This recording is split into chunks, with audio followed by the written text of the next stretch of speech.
Bom, pessoal, então aqui a gente vai estudar uma outra coisa que existe na volumetria de complexação, que é o seguinte. Até eu vou lembrar vocês aqui o porquê dessa coisa aqui existir. É o seguinte, ó, vamos pegar isso aqui que passou uma hora aqui, né? Que era o gráfico de distribuição fracionária de DTA. Foi a hora que a gente viu que para a gente ter a espécie que realmente forma complexo com os metais, a gente tem que trabalhar em pH um pouco mais elevado, né? E aí, esse negócio de trabalhar em pH um pouco mais elevado, eu também já expliquei em vídeos anteriores que a 100% dos metais formam hidróxidos pouco solúveis, né? Então, se tu tem uma solução rica em íon OH-, que a partir do pH 7 isso já é fato, né? Só vai aumentando. Alguns metais com bem pouca presença de íons OH- em solução, esses metais já precipitam. Então, alguns metais têm uma dificuldade bem grande de se fazer uma titulação deles com EDTA pelo fato de se levemente alcalinizar o meio. Isso já é um problema e isso já causa uma perda do metal pela formação do hidróxido, certo? Então a gente tem que inventar um artifício químico para tentar, entre aspas, proteger o metal para evitar que ele forme complexo, aliás, que ele forme um hidróxido pouco solúvel. Pelo fato disso aqui estar levemente alcalinizado, e aí então ele vai formar o precipitado, então não vai conseguir reagir com o titulante, né? Então, o artifício que existe para tentar evitar isso é um jeito de proteger o metal, né? Não, aqui estou falando do ligante, né? É um jeito de proteger o metal. Então, esse fenômeno, isso aí é chamado de agente de complexação auxiliar, tá? O que quer dizer isso? Na prática é o seguinte, é colocar uma outra molécula ali no Erlenmeyer, de modo que essa molécula também seja um ligante, tá? Só que tem que ser um ligante mais fraco que o EDTA, certo? Porque senão o metal vai se ligar com esse ligante e não vai nunca largar esse ligante aí, né? Então a lógica é essa. Lá naquele Erlenmeyer, a gente vai colocar junto com o analito, que é o metal, a gente vai colocar um ligante, tá? Um outro ligante, tá? E esse outro ligante, quando ele encontrar o metal ali no Erlenmeyer, ele já vai formar o complexo com o metal, tá? Inclusive, eu até já bem no início, se vocês puxarem na memória aí, vocês já lembraram que sempre que a gente coloca um metal em meio aquoso, o metal já está formando complexo com água, tá? Só que esse ligante água, ele é um ligante muito fraco, por exemplo. Se a gente tiver esse metal ligado com água e lá no meio eu começar a colocar hidróxido, pode ter certeza que os hidróxidos vão lá e formam um hidróxido pouco solúvel com o metal. Então a água não, digamos que a água não consegue proteger o metal dele não formar hidróxido pouco solúvel, tá? Só que tem ligantes que se eles se ligarem com o metal, eles conseguem proteger, mesmo que o pH esteja levemente alcalino, né? Os OH- não conseguem formar hidróxido com esse metal, porque ele está na forma de complexo com esse ligante aí, tá? Então agora eu vou dar nome aos bois. O ligante mais usado para fazer esse serviço aí é a amônia, tá? Amônia, NH3. A amônia, ela é um ligante, tá? E inclusive a amônia, ela é muito usada como agente de complexação auxiliar, que ela tem essa função, então, a gente joga a amônia no Erlenmeyer, logo no início da titulação, e aí a amônia forma complexo com todo o metal. Só que daí cada vez que cair EDTA da bureta, o EDTA é um ligante muito mais forte que a amônia, então o EDTA faz aquilo que já passou pelo material aqui, né? O EDTA só vai lá, arranca a amônia e entra no lugar da amônia. E aí a amônia sai dali, porque ela é um ligante mais fraco que o EDTA, certo? Então, esse é o fenômeno que acontece. Por que é usado a amônia? Porque a amônia é uma coisa bem interessante. Além dela ser um ligante mais fraco que o EDTA, mas também bem mais forte que a água, que não consegue fazer essa função aí, a amônia, em meio aquoso, a amônia incorpora um íon H+ da água e transforma a água em OH-, né? Ou seja, a amônia ela é uma base. Quando ela é colocada em meio aquoso, ela acaba alcalinizando o meio. E a gente já sabe que essas volumetrias aqui, né, de complexação, elas têm que ser feitas em meio alcalino. Só que a gente não vai alcalinizar isso aqui com hidróxido de sódio, por exemplo, que poderia ter um erro e já alcalinizar demais. Então, alcalinizar com amônia é bem interessante. Então, boa parte das volumetrias de complexação se usa amônia, porque aquela alcalinização do meio já é feita com a própria amônia, né? Então, ou a gente usa uma solução tampão, ou a gente usa a amônia, faz um tampão com a amônia. E aí a gente tem as duas coisas. Então, por isso que a amônia é muito usada aqui para se fazer esse serviço aí, tá? Só que assim, ó, antes de eu ir para os cálculos, eu quero deixar bem claro o seguinte, ó. Pensem na vida do coitado do metal.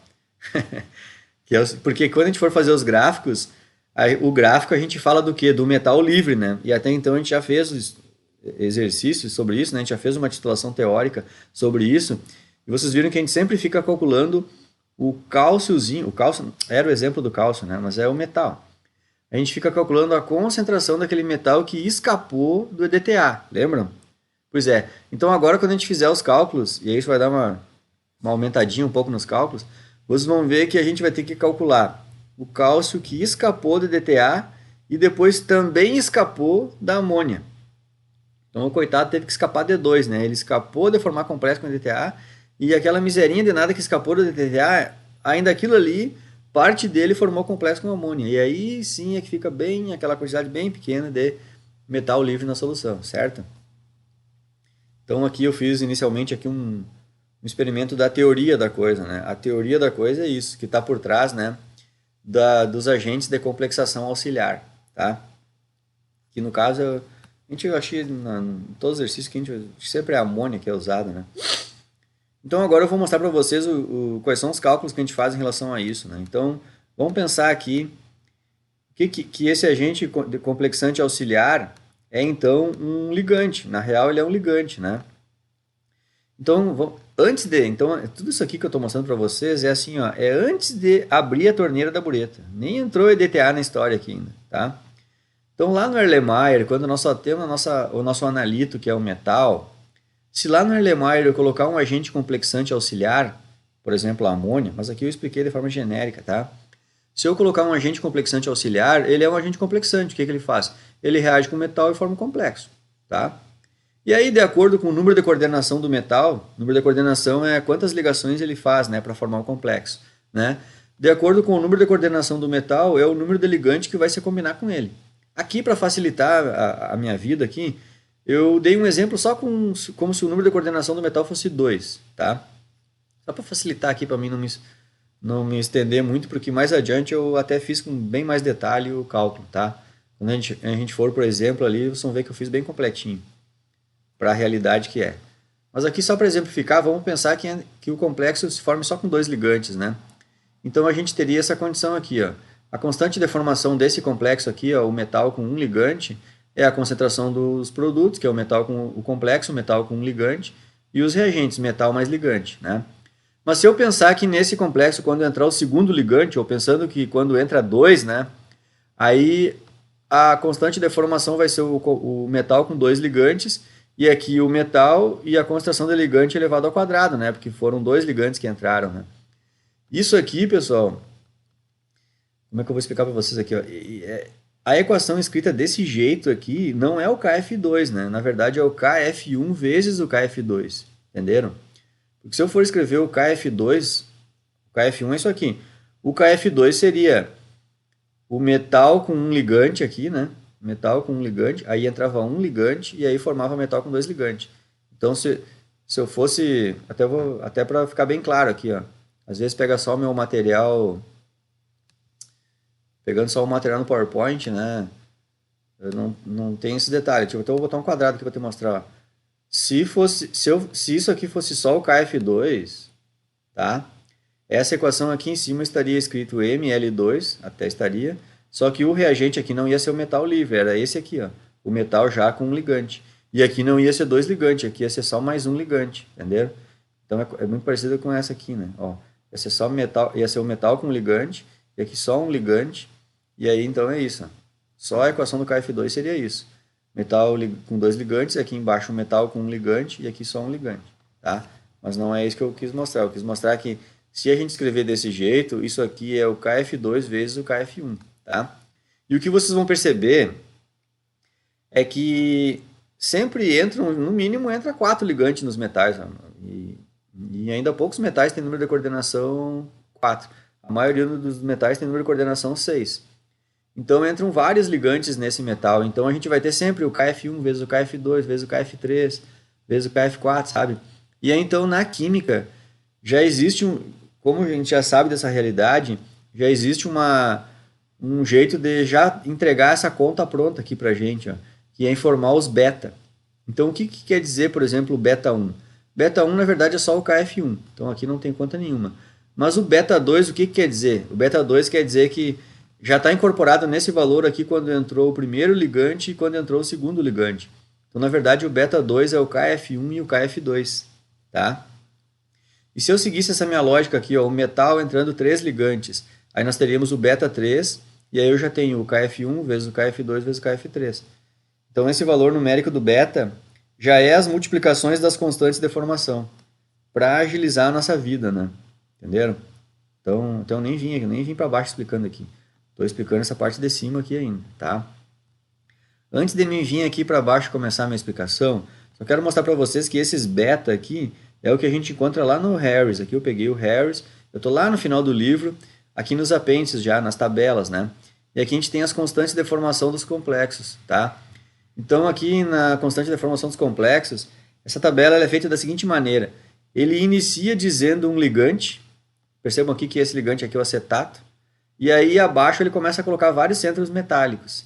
E depois, de acordo com o número de coordenação de cada metal, a gente vê quantos ligantes entram, né? Então vocês podem perceber aqui, ó, se o ligante fosse esse aqui, o acetato, vejam que a prata ela é um metal que tem número de coordenação 2, de modo que só entrou 2 ligantes aqui na prata, entenderam? O cálcio mesmo aqui, ele tem o número de coordenação 1, então só entra um ligante aqui com o cálcio, tá? Conseguiram perceber isso aí? Agora aqui vamos pegar aqui a amônia, ó. Nós vamos focar na amônia porque o agente ali mais usado para fazer essa proteção aqui do metal é a amônia, né? Então, vejam que a amônia, por exemplo, para a prata, de novo, a prata tem número de coordenação 2, só entra 2 amônia. Mas vamos pegar aqui, por exemplo, cobre.